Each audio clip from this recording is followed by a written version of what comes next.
Seeing that one side of the JJK fandom right now, trying to pick between the lesser of two evils, with Hikari and Kirara, is the funniest shit I have ever seen in my entire fucking life. Genuinely, I don't think I have been this amused in a long time. Because right now, I'm getting an influx of videos of people trying to debate over whether or not Kirara is a boy or a girl, and therefore, whether or not Hikari is gay or straight. And to clarify here, I have not watched JJK Season 3, I have read all of the manga, so I'm waiting until this season fully releases, then I'm just gonna binge watch all of it. But I knew this shit was gonna happen with Kirara, because of the fact that Kirara is canonically a transgender woman. Now, if you know anything about trans women in anime, you should know that the concept of a woman being transgender does not exist to these fat chuds. There is a certain sector of this fan base that is going, no, actually losing their shit over the concept that she is not cisgender. So, that side of the fan base effectively goes, oh, no, she's a femboy. Because that is always the automatic response whenever you bring up a trans character in anime. It's always, no, femboy, because you think that's funny. And it's a way for you to not acknowledge that a character is actually transgender, because God forbid you actually give any representation to or acknowledgement towards an entire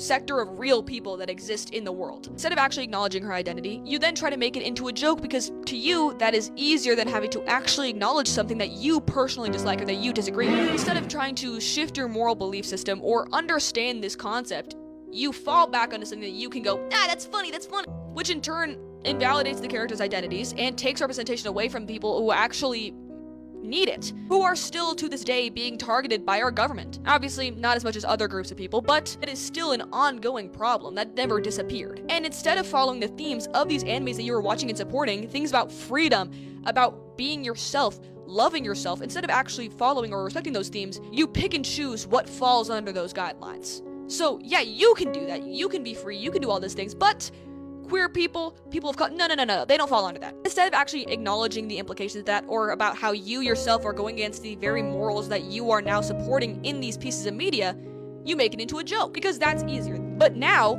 the second evil comes up, because if Kirara is a femboy, that means that your goat Hikari is a gay man. Because of the fact that Kirara and Hikari are in a relationship, a straight relationship, because, again, Kirara is a woman. So, if you say that Kirara is a boy, that means that Hikari is dating a boy, so he's in a gay relationship, so that means that they're a gay couple, under that logic.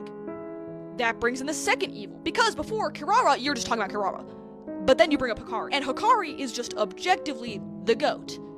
I never see anyone hate on Hikari. I feel like most people really like Hikari. He's powerful, he's strong, he's a good person like, people love Hikari. He's the GOAT.